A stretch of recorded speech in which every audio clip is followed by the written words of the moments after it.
La Broadcasting Company. DZRH, member kapisanan ng mga broadcaster ng Pilipinas. Oras sa Father Efraim Fahutagana, alas 4:09. Uy! Nakapag-break ka na ba? Nakapag-relax ka na ba? Saan ka man nagtatrabaho, mapa-opisina man o work from home o mula mismo sa pwesto, sasabayan namin ang break time mo. Sasabayan namin ng mga balita at komentaryo, mga panayam ng mga taong viral ngayon. DZRH Break Time!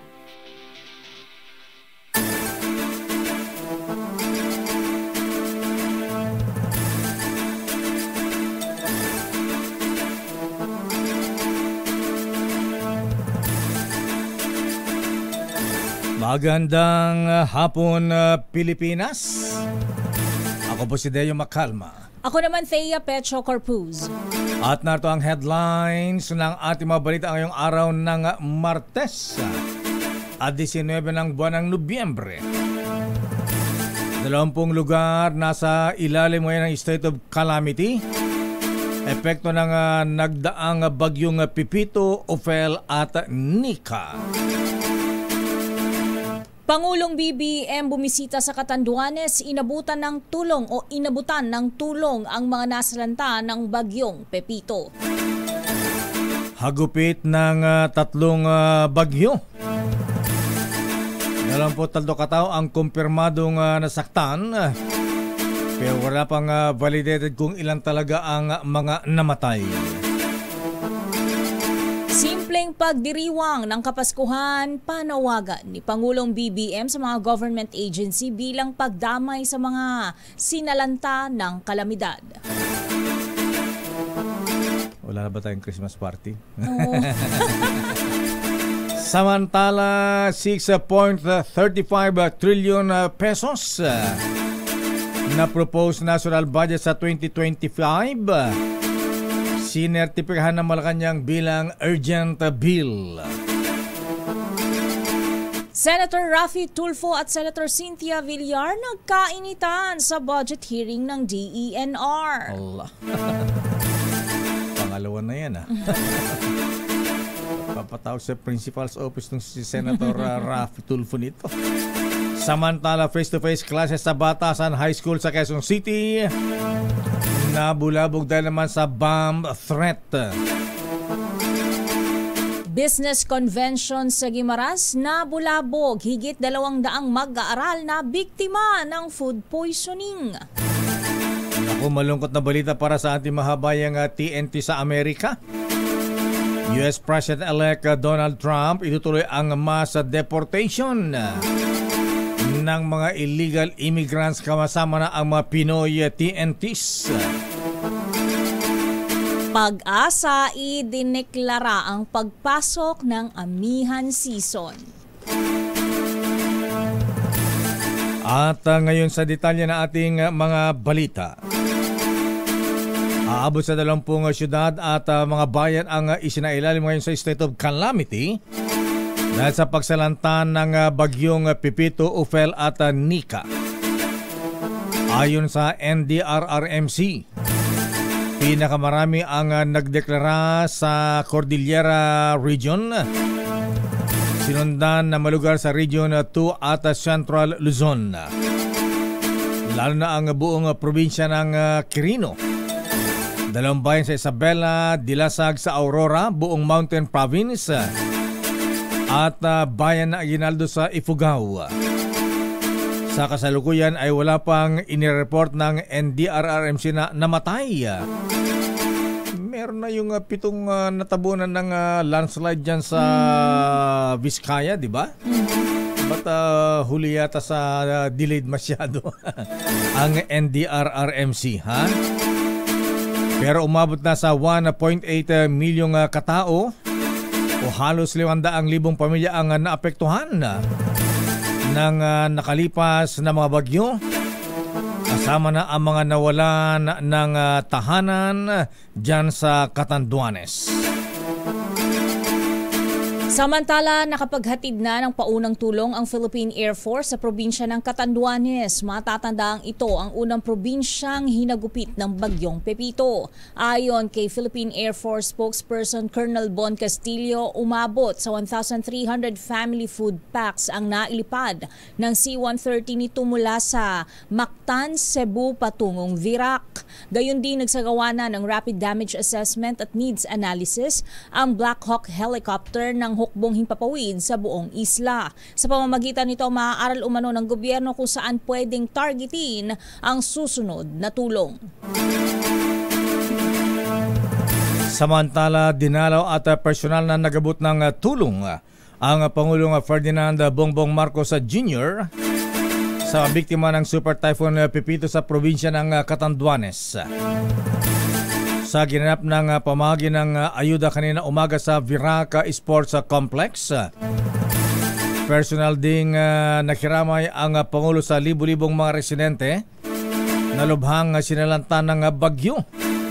Kasama na ang ilang 4,000 nasira ang mga bahay.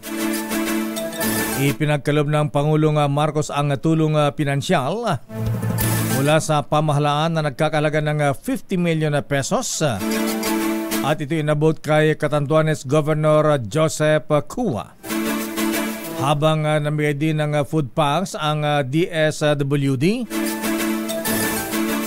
sa mga biktima ng Super Typhoon Pepito na dumalo sa nasabing event.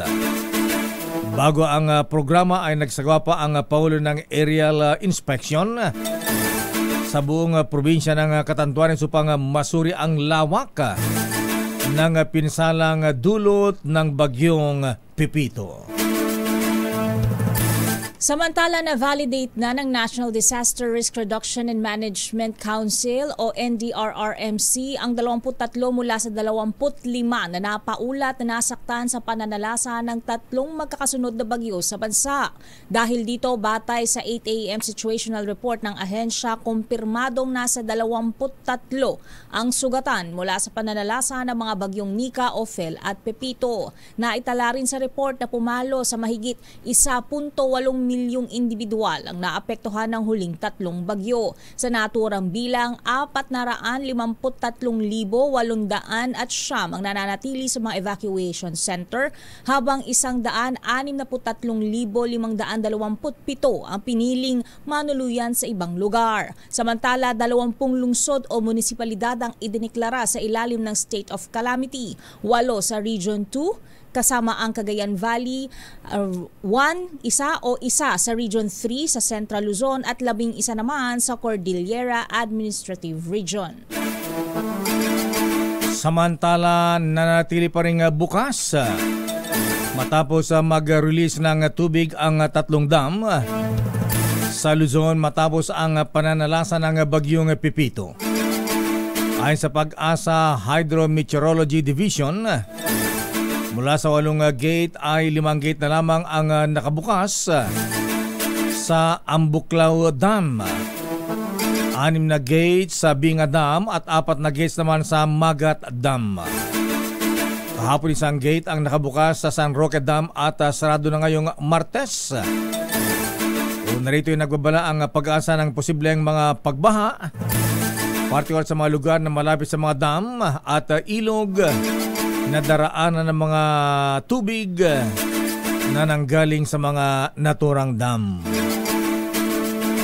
Samantala, committed ang Pilipinas at Cambodia na magtulungan upang matiyak ang sapat na supply ng bigas lalo kapag may mga kalamidad. Ito ang iniulat ni House Speaker Martin Romualdez sa kanyang pakikipagkita kay Cambodian Prime Minister Hun Manet bilang bahagi ng kanyang 2-day official working visit sa naturang bansa. Bukod sa supply ng bigas, magtutulungan din ang Pilipinas at Cambodia sa larangan ng negosyo, turismo, security and defense. Ayon kay Romualdez, ang commitment ng Cambodia na pangunahing rice exporter ay makatutulong para matiyak ang sapat na supply ng bigas sa bansa. Mapapalakas din nito ang food security at kahandaan ng bansa tuwing may mga kalamidad. Ito na para sa managanda ng mga magagarbong Christmas party. pribado man o sa gobyerno. Pero nanawagan ang Pangulong Bongbong Marcos sa lahat ng ahensya ng pamahalaan na iwasan ang magarbong pagdiriwang ng Pasko. Sa isang statement, sinabi ng Executive Secretary Lucas Bersamin na ang panawagan ng Pangulong Marcos ay bilang pakikiisa sa biktima ng pananalasan ng mga nagdaang bagyo. Ayon kay Secretary Bersamin, hindi na kailangan ng formal na direktiba para ipagbawal ang magastos na Christmas party ng mga tanggapan ng pamahalaan dahil naniniwala ang Malacanang na kaya na maito na tumugon sa panawagan ng Pangulo. Kaugnay ito, hinikayat ni Bersamin ang ahensya ng pamahalaan na i-donate na lamang ang kanilang natipid na pondo na dapat ay gamitin sa pagdiriwang ng Kapaskuhan at i-donate na lang sa mga sinalanta ng bagyo. Tiniyak naman ng Malacanang na patuloy ang pagtatrabaho ng gobyerno upang maibalik ang normal ang mga komunidad na naapektuhan ng mga bagyo at pagbaha habang nagpapatuloy din ang operasyon sa paghatid ng tulong sa mga biktima. Ganap ng certified bill ng Malacanang ang 6.352 trillion pesos na 2025 national budget. Ito ay matapos formal na tinanggap ni Senate President Francis Cheese Escudero ang kopya ng certification. Dahil dito, oras na maaprubahan na sa second reading ang budget, hindi na kailangan na sundin ng 3-day rule at sa halip ay maaari agad itong ipasa sa ikatlo at pinal na pagbasa. Target ng Senado na tapusin ngayong araw ang deliberasyon sa plenaryo ng panukalang 2025 national budget habang sa susunod na linggo planong ipasa sa ikalawa at ikatlong pagbasa.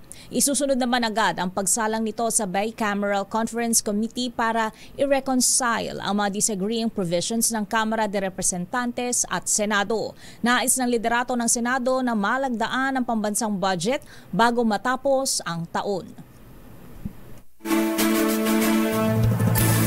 Galit na ang mga jeepney drivers dahil sa sunod-sunod na oil price increase na mataas pero mababa katiting ang rollback. Dahil dito ay nagsagawa ng noise barrage ang mga jeepney drivers nakasali ng kasapi ng piston laban sa katiting na oil price rollback ng petroleum products. Sigaw ng mga jeepney drivers na magkaroon ng matinong tapya sa presyo sa mga produktong petrolyo. Kasunod ng 75 hanggang 90 centavos sa lamang na rollback ng petroleum products ngayong araw. Kinalampag ng grupong piston ng gobyerno na ibasura na ang excise tax sa ilalim ng train o Tax Reform for Acceleration and Inclusion Law at ang value-added tax o VAT. Sinabi ni narito ang pahayag ni Piston President Modi Floranda sa isinagawang protesta. Napapanahonan na repetisahin ang mga provision sa ilalim ng Oil Jurisdiction Law. At pangalawa ay dapat ibasura ang iba't ang isa-isang trilyo at iba pa mga panilil ng mga batas o palisiya na nagtutulot ng pasakit at pahirap sa mga mamamayan. Hiniling din ng mga drivers na ibasura na ang Oil Deregulation Law upang magkaroon ng papel ang pamahalaan sa presyon ng petroleum products. At pinabubuwag na rin ang tinawag nilang kartel sa langis. Ipinagdiinan ng mga jeepney drivers na kulang na ang kanilang kinikita, nababawasan pa sa grabing taas presyo ng petroleum products. At hindi naman nararamdaman ang katiting na rollback. Naratong muli si Modi Floranda ng Piston. Sa ngayon po, ang sektor po ng transportasyon ay nahumaharap sa isang matinding hamon. Dahil ngayon nag-rollback ng piso, batay po kanina na pinaabot din sa atin mismo ng isang kaibigan natin. Next week po ay papawiin yung itinaas kong piso ay yung ibinabang piso. Ang tansya po ay baka mas mataas ang itataas next week sa susunod pong Martes. Kaugnay nga ng balitang yan, magkakasan ng 2 araw na kilos protesta ang grupong Piston laban sa mahal na petrolyo at pagtatapos ng PUV consolidation sa ilalim ng Public Transport Modernization Program. Sa isinagawang noise barrage ng grupo kanina sa Baclaran, sinabi ni Piston President Modi Floranda na magsasagawa sila ng pagkilos sa tapat ng tanggapan ng LTFRB sa November 29 at sa Liwasang Bonifacio sa November 30. Kabilang din sa kanilang ipapanawagan ay ang pagbasura sa Tax Reform for Acceleration and Inclusion Law at ang Value Added Tax o VAT. Giit ni Floranda, posibleng mapalawig pa ang kanilang protesta kung patuloy na magbibingi-bingihan ang gobyerno sa kanilang panawagan. Babalikan natin ang ilang pang detalye ng ating mga balita. Standby Raymond Paas, Senator Raffy Tulfo at Senator Cynthia Villar nagkainitan kanina sa budget hearing ng DENR. Samantala, face-to-face classes sa Batasan High School sa Quezon City nabulabog naman dahil sa bomb threat. At malungkot na balita sa ating mahabayang TNT sa Amerika. Tago ng tago. Dahil si US President-elect Donald Trump, itutuloy daw ang mass deportation ng mga illegal immigrants sa Amerika. At asahan po ang malamig na panahon. Ayon sa Pag-asa, sila ay nagdeklara na ng pagpasok ng amihan season. Sabihin, maginaw-ginaw na. Ilabas mo na yung sweater, Miss Tay. Kailangan natin ng mga pampainit lakay. Aginudo ko natin yung Ilocano. Ang detalye po na balita yan sa ating pagbabalik sa ating palatuntunang Break Time. RH Break Time. Oras sa Ninang Hermana Rosie Sarangaya, Ninong Cesar Linan Toyota Alabang at Mr. Michael is my guy. Ganap ng alas 4:26. Ang balitang ito ay hatid sa inyo ng... Sorry wala kasi akong kayang ibigay sa'yo, kundi Christmas card. Pero di bale, andito naman ako, di ba? Mas mahal mo ako kaysa sa Christmas card, di ba? Pero meron pa akong isang regalo sa'yo, ibubulong ko sa'yo. Do you know that I love you very, very much?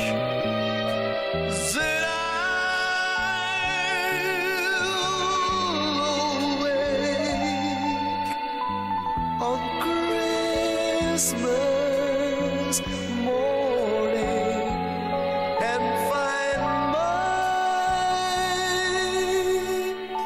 stockings filled with you.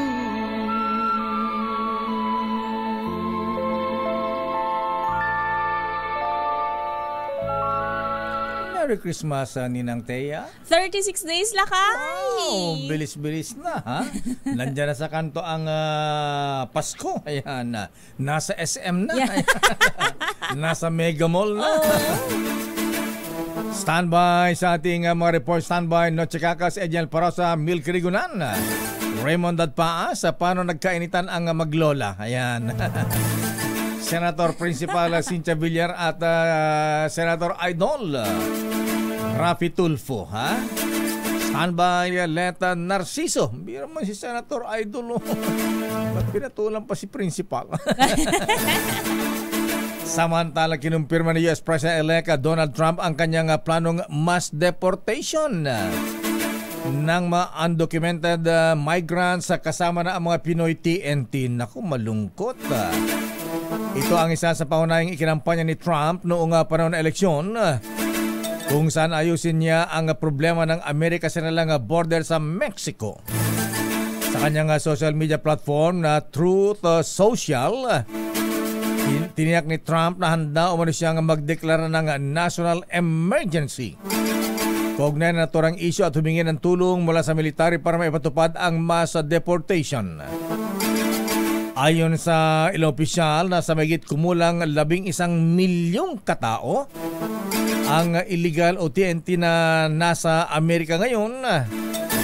At ang deportation pa ni Trump ay tinatayang makapekto sa mahigit na 20 milyong pamilya kasama na ang mga Pinoy TNT.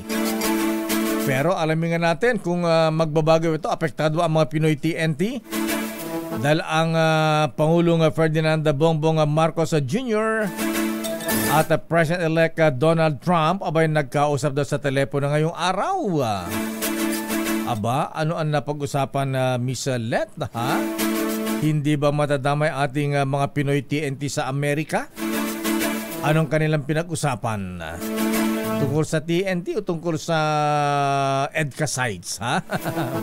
Pagpaparating ng additional Typhoon missiles. Aris number 14, Let Narciso, please come in. Miss Let. Lakay, tinawagan ni Pangulong Ferdinand Marcos Jr. si U.S. President-elect Donald Trump. Ayon sa Pangulo, ipinaabot niya ang pagbati sa panalo ni Trump sa katatapos ng U.S. elections. Ibinida rin ito na karamihan sa mga Pilipino sa Amerika ay bumoto kay Trump. Sabi ni Pangulong Marcos, tinalakay nila ang alyansa ng Pilipinas at Amerika at ang pagnanais na palakasin pa ito. Narito si Pangulong Marcos. But anyway, it was a very good call. It was a very friendly call, very productive.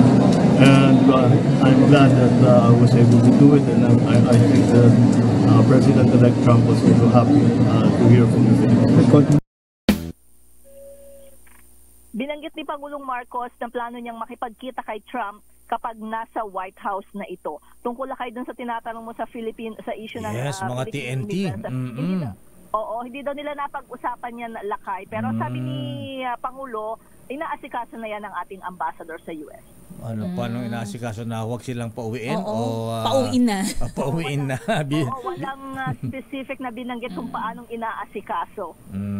Kasi matindi ang kampanya ni Trump against illegal immigrants sa Amerika. Lakay, at alam din natin na may mga kababayan talaga tayo doon na kasama dyan. Di ba naging issue nung siya ang presidente pa, yung pinag-iwalay yung mga bata sa mga nanay na TNT, di ba? Yung mga Latino, mga Latina, nag-iiyakan yung mga bata. Napaka, napaka dramatic yung mga incidenteng yun. Anyway, magpapadala ba uli ng ayuda ang Amerika? Kung naman binigay, 1 million lang. Manipis ba, lakay? Manipis. Parang di ramdam. Hiwalay pa daw yung lakay, di ba? Doon sa, 100,000 na supplies. Ayan, sa bagay, sabi nga beggars cannot be choosy. Pero baka paunti-unti utay-utay lakay. Okay. Pinag-uusapan pa daw kung ano pa yung pwedeng maitulong sa Pilipinas. Ayan, sa bagay, di pa nakaupo si Biden pa hanggang January. Ayan, okay. Sorry, schedule pa ng Pangulong Marcos. Kumusta yung pagdalo niya sa Bicol kanina, sa Catanduanes? Nalula ba ang presidente sa mga na-witness niya, nasaksihan sa mga grabing sinalanta ng bagyo sa Catanduanes? Oo, lakay. Pero ang importante doon ay nagbigay ng katiyakan ang Pangulo na aalalayan, tutulungan yung ating mga kababayan na labis na napinsala nitong Super Typhoon Pepito. Yung nakahandang bonggang Christmas party sa Malacanang. Yung tatanungin ko, lakay, wala na bang pakain sa mga magsisimbang gabi? Wala na bang paraffol sa Christmas party ng Malacanang Press Corps? I-donate na lang. Oo. Wala pang nababanggit tungkol dyan, lakay. Dahil nito lang naman yung statement na yan ng Presidente. So aabangan natin sa mga susunod araw. Tsaka November pa naman, lakay. December pa naman sa mga Christmas party. Ayan, malapit na. 36 days na lang. Ang bilis ng araw, Miss Let, ha? Pasko na. So instead na maghanda ang Presidente ng cholesterol-free na lechon ni Aling Lydia's lechon, empanada na lang. Ayan. Oo, tsaka longganisa. Longganisa. Oo. Okay, Mickey. Yan, para mainit sa sikmura. Ayan. Okay, ano pa schedule ng Pangulong Marcos ngayong Martes, Miss Let? Nakabalik na ba ng palasyo? Walang binabanggit, lakay, pero yun lang yung schedule niya ngayong araw, yung pagpunta niya sa Catanduanes. Okay, maraming salamat, Miss Let. Teka muna, yung bang panawagan nga pala ng Pangulo sa government lang ba yun o kasama na ang private sector, yung magtipid sa mga Christmas party? Oo, sa mga ahensya ng gobyerno yung lakay. Pero sa private sector, bahala na yung mga employers. Discretion na nila lakay. Pwede pwede namang sumama rin ang pribadong sektor kung gustuhin nila. Okay. Pwede ba kamo yung bonus ni Presidente tsaka 13-month pa niya, pamigyan na rin? Dibay-dibay. Maraming salamat, Miss Let. Balik sa inyo lang kayo, Miss Dea. Maraming salamat, Miss Let mula sa Malacanang. Dapat walang bawian, ha? Bakit bossing, binawi mo pa ang Christmas bonus namin? Mga senador yata, may panawagan din na Miss Thea. Panawagang simpleng Pasko ni Pangulong BBM, suportado. Ayon yan kay Senator Joel Villanueva. I-detalye mo RH28 Raymond Dadpaas. Raymond. Mr. Mayor, suportado po ng Senador ang panawagan ni Pangulong Bongbong Marcos para sa simpleng pagdiriwang ng Pasko lalo sa mga kawanyan pamalaan. Ayon kay Villanueva, ang kahulugan ng Pasko ay hindi lamang tungkol sa mga handa at regalo, kundi sa paggunita ng kapanganakan ng ating Panginoong Jesucristo at ang kanyang halimbawa ng pag-ibig, pagpapatawa at tatwa. Mahalaga ang pagtulong sa mga kailangan lalo sa ating mga kababayang nasalanta ng sunod-sunod na mga kalamidad. Pinasalamatan ng Senador ang mga hensya ng pamalaan, ang mga local government units, ganoon din ang mga nasa pribadong sektor at mga non-government organizations na papabot ng tulong sa ating mga kababayan.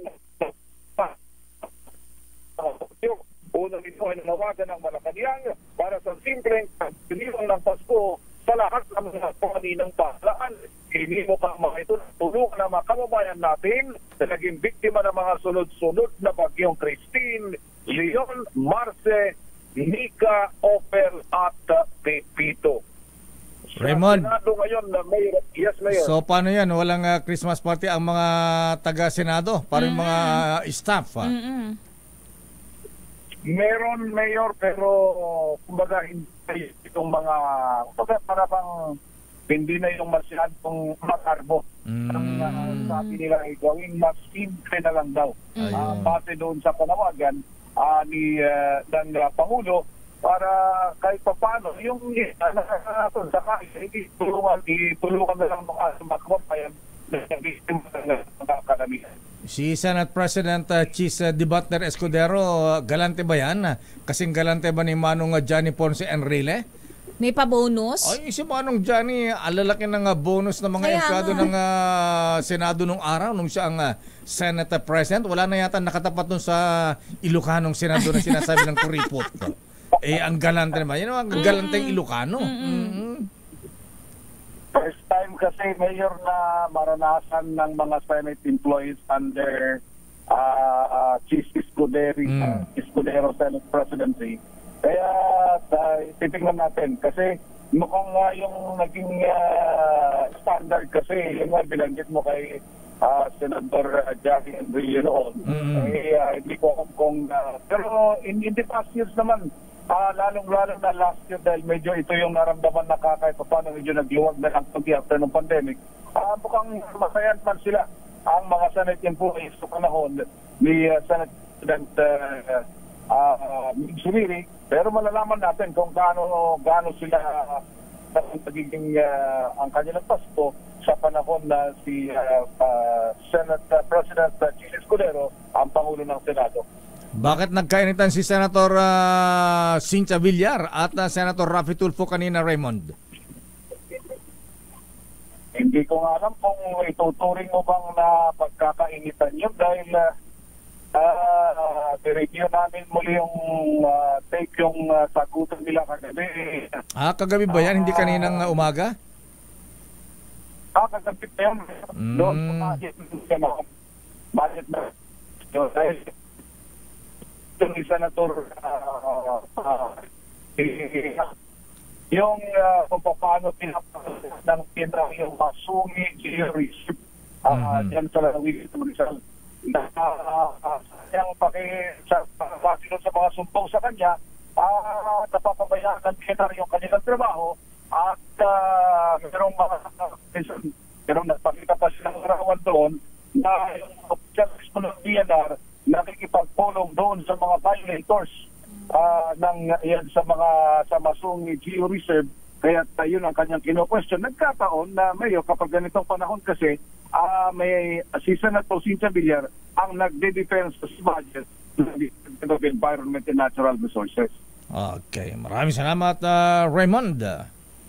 Alam mo, ang tinatanong dito kay Senator Villar kanina ay yung tungkol sa video na kumakalat. Yung pinagalitan niya yung may kinagagalitan siya sa loob ng simbahan. Yung palang kalaban nila sa Las Piñas, kalaban pala nila yun sa politika. Ginamit man niya, hindi ka namuston dahil kumbaga parang politika panay daw para sa pamilya, ulit nung nasa simbahan. Kalit, ba't mo ako kakamayan? Sabi niya. Sa pamilya namin, yung parang gano'n.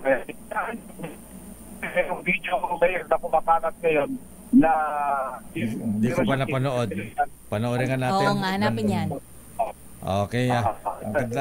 Ang ganda sana ang report mo, Raymond. Kaya lang, pupugak-pugak. Ano ba din na naayos yung signal ba sa Senado? Ano ang problema dyan?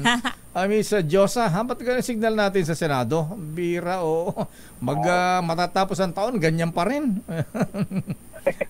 Okay.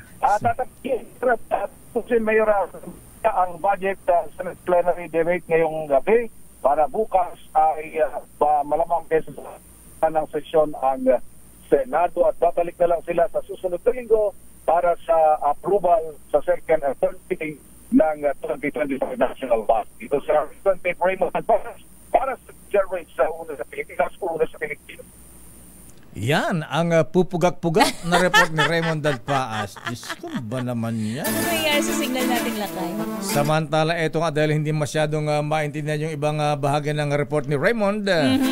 Nagkainitan nga sina Senator Raffy Tulfo at Senator Cynthia Villar sa budget hearing ng Department of Environment and Natural Resources, DENR.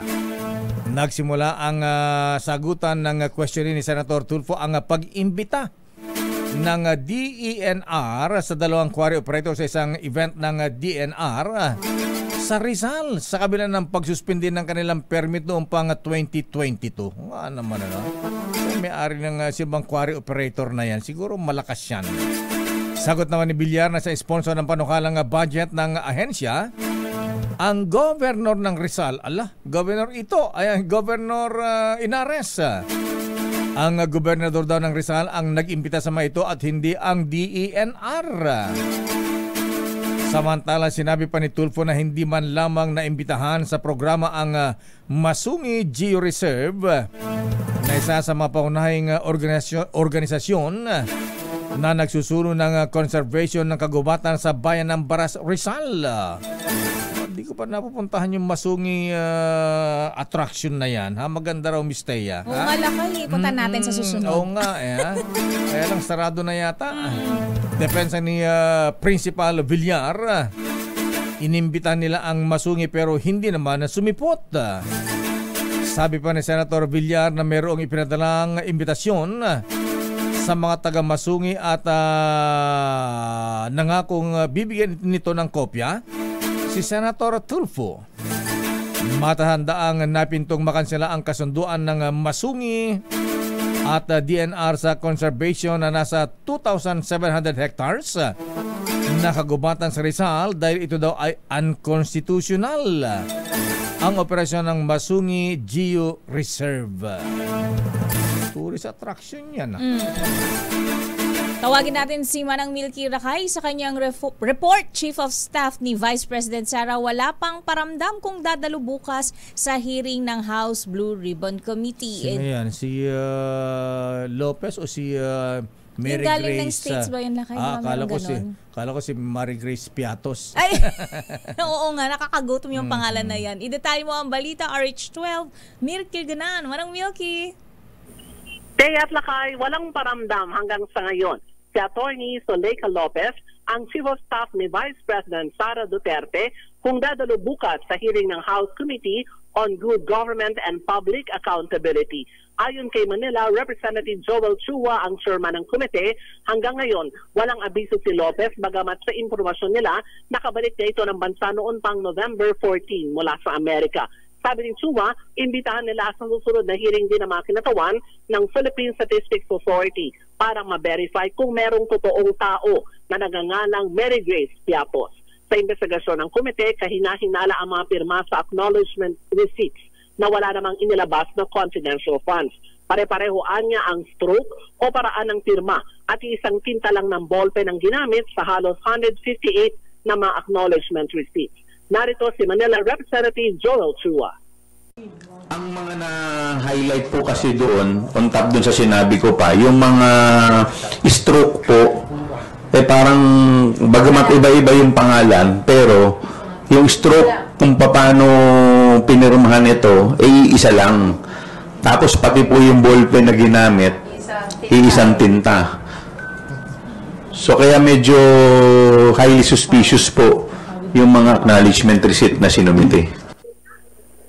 Dagdag pa ni Chua, alamin din ng komite ang upang mga lumalabas sa social media ng mga pangalan na nakapirma rin daw sa mga resibo. Kabilang dito, ito alam kong magugustuhan lakay ni Thea.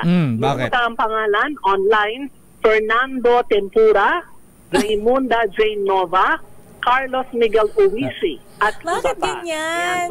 Teka, chichirya. Kulang yata. May tempura. Chichirya. May tempura. Wala bang sashimi? Wala bang chicharon? Ganyan. Ano ba yan? Meron tayong Mary Grace Piatos, Thea. Inagdag mo pa, Fernando Tempura, Raimunda Jane Nova, Carlos Miguel Uwisi, at iba pa. Allah, ginawa ng totoo ba kalokohan. yan? Oo. Abay, dapat ipatawag yung accountant ng Office of the Vice President yan. Baka naman hindi alam ni Vice President Inda yan sa kanya ang latay. Sa kanya ang tama. Oo, yan lakay.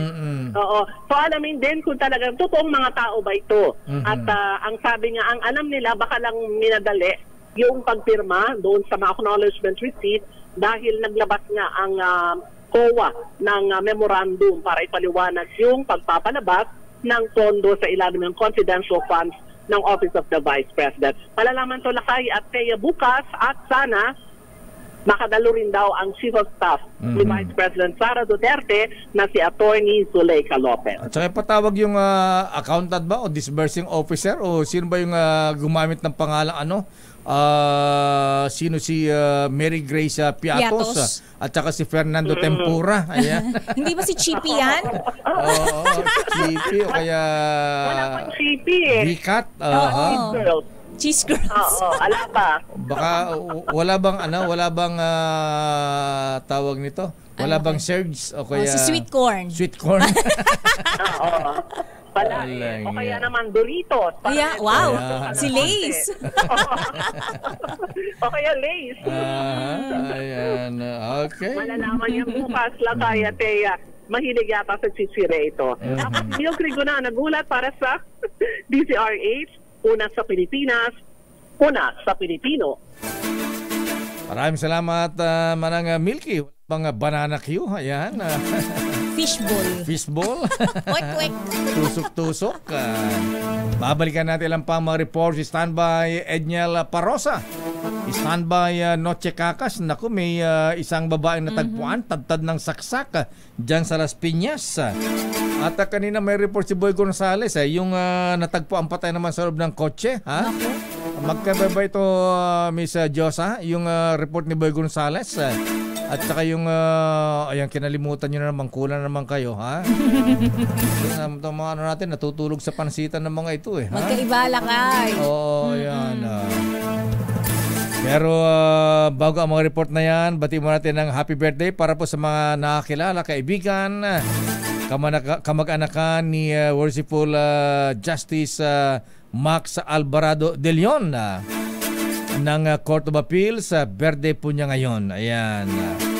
At siya ay nag-imbita ng kanyang birthday celebration sa linggo. Ayan. Sa Batangas lang naman. Medyo walking distance na walking kayo. Distance. Mapuntahan nga. Happy birthday, Justice Max De Leon, kayong sir. Ayan. Sa bagay, malapit na si Justice Danton Becer. Ayan. San Pablo, ha? Ayan. At PJ Romy Barsa. Ayan. Justice De Quiroz, Justice Bong Pascua, Justice Fred Ambuan at Leo Bathan. Happy birthday din Jet Kapinya ng RCBC. Kay Mr. James Melad at kay Mr. Maynard Bondad. At kay Mr. Rudy Juanito. Binabati kayo ng PMA Sandigan 82. At happy birthday din pala kay Konsihal. Birthday pala ni Konsihal ngayon. Papainom daw siya ng Emperador Super Special. Konsihal Richard Brian Cruz ng Angono Rizal from Cesar Bautista.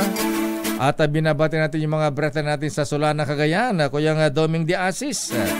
Bagamat sila ay sinalanta ng 3 bagyo, abay safe naman sila doon. Buti naman. Ingat-ingat mga brethren.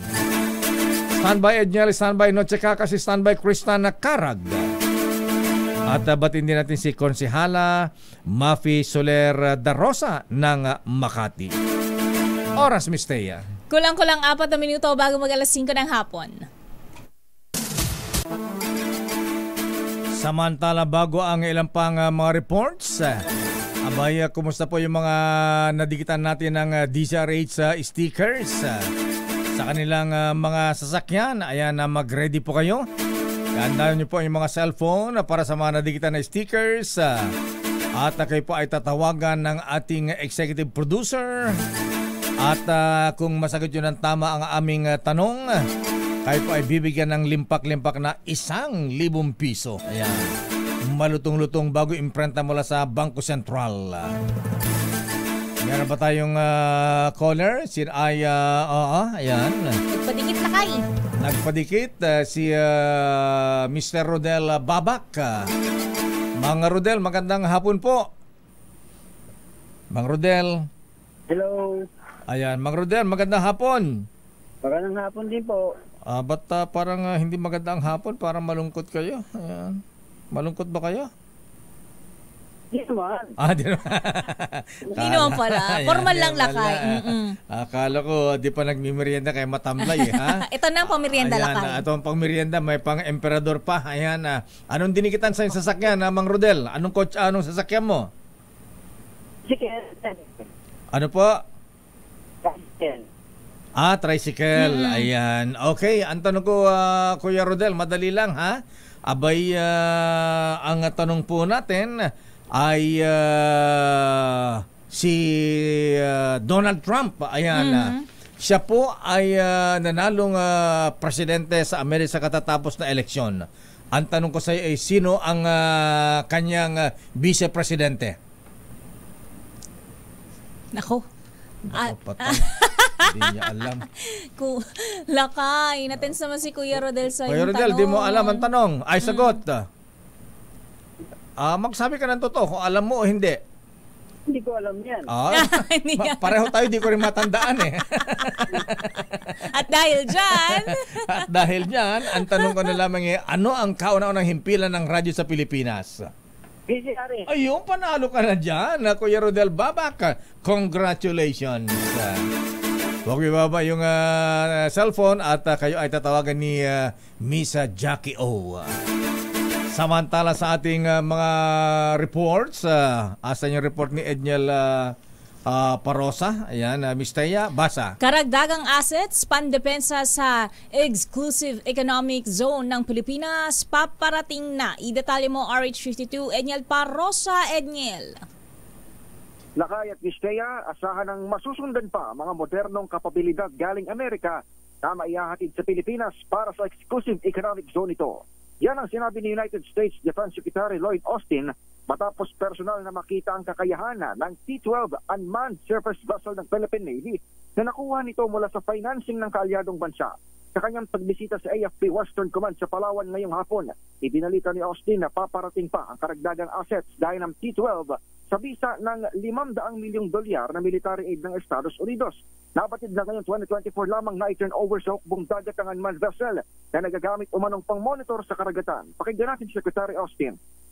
We expect to see many more platforms like this delivered with $500 million in foreign military financing that I announced during my visit to the Philippines in July. will help ensure that the Philippines has the capabilities that it needs to defend its rights and its sovereignty throughout its exclusive economic zone. Ipinwesto na rin ng Amerika kamakailan ng Typhoon Medium Range Capability Missile sa Luzon para sa training, pero hindi pa napababalitang inalis sa bansa. Ito si Edniel Parrosa, nag-uulat para sa DZRH. Una sa Pilipinas, una sa Pilipino. Maraming salamat, Edniel Parrosa. Total, sila naman ang police dog of the world. Ayan. Baka sila na pwede magpalayas doon sa mga Chinese. Ayan, doon sa West Philippine Sea. Samantala, babae na tagwang patay na tadtad ng saksak sa Las Piñas. Abay, iba ba ito noche dun sa report ni Boy Gonzales na natagpo ang patay sa kotse? Arrest number 27, Noche Kakas. Sino ito? Pambira, babae, sinaksak. Noche, please come in. Lakay at Miss Teya, patay ang isang babae matapos tadtarin ng saksak ng isang lalaki sa C5 Road sa lungsod ng Las Piñas. Wala pang identity, Lakay, sa babae na nakasuot ng purple na blouse at maong na pantalon. Inahanting na ngayon na, Lakay, ang suspect na nakasakay ng hindi pa isang Honda Click na motorsiklo. Naka-half face ang helmet at nakasuot ng itim na jacket.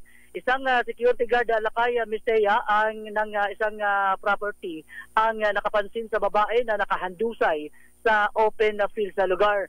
Naisugod pa, Lakay, sa Las Piñas District Hospital ang biktima, ngunit diniklarang dead on arrival dahil sa malubhang tinamo ng mga saksak sa katawan.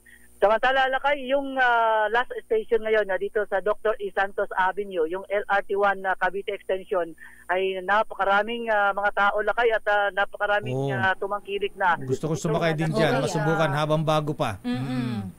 Oo, napakalamig, Lakay. Komportable ka to sa loob ng isang LRT1. At sabi nga ni Miss Jackie Grospe ng Light Rail Management Corporation, mula sa may Roosevelt, Lakay, o yung Fernando Po Jr. Station sa may Caloocan hanggang dito sa may Dr. A. Santos Avenue ay almost 1 hour lang yung biyahe, Lakay, at ito ay nasa 45 pesos doon sa walang beef card, habang 42 pesos naman sa walang sa may beef card. At yung tinatangkilik, Lakay, yung PITX dito sa may terminal ng PITX hanggang dito sa Dr. Santos Avenue, yun ang pinakamaraming pasahero, Lakay, dahil mabilis yung biyahe hanggang kung sila ay pupunta ng Alabang at maging sa Las Piñas at Bacoor. RH27, Noche Kakas, DZRH, una sa Pilipinas, una sa Pilipino.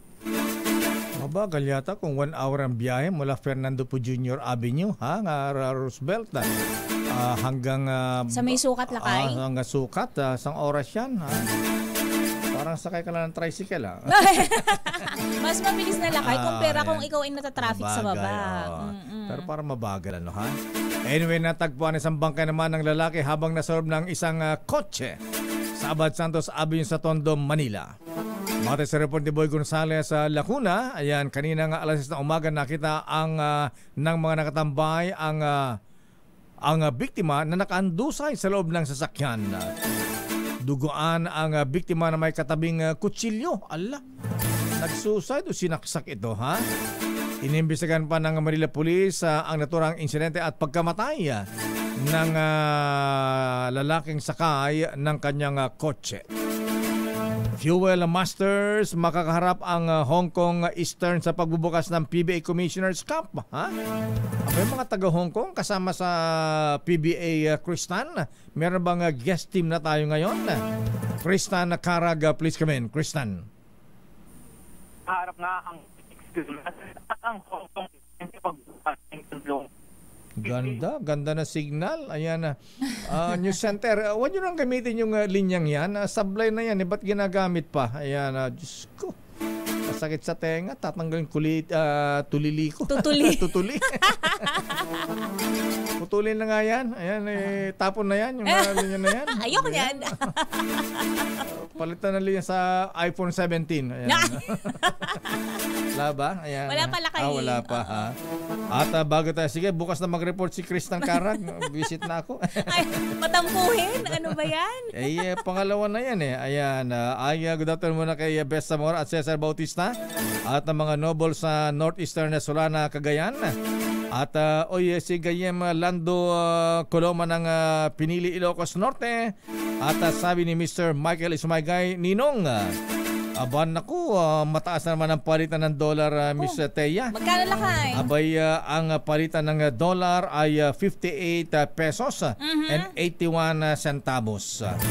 Samantalang kahapon nagsara 58.68 lang. Uy. Tumaas ng 13 centavos lakay. 58.68, 81, ilan? 68, 78. 13 centavos. 13 centavos, ayan. At ayan ang kabuhan nating palatuntunan ng break time. Ako po si Deo Macalma. Ako naman, Thea Petro Corpuz. Susunod na, mga balansyadong balita at Chairman of the Board, Henry Ura at Miss Kay Karen Oyong. Bye-bye. Asan? Ayun. 36 days na kayo. 36 days before Christmas. Yeah. Ang Christmas nasa Ross Boulevard na at Pedro Bucaneg. Wala pang pang-shopping sa mga sales na kayo. Bye-bye. Ingat-ingat. Merry Christmas. At yung mga magarbo ang kanilang Christmas party, bawas-bawasan at i-donate na lamang sa ating mga kababayang sinalanta ng bagyo.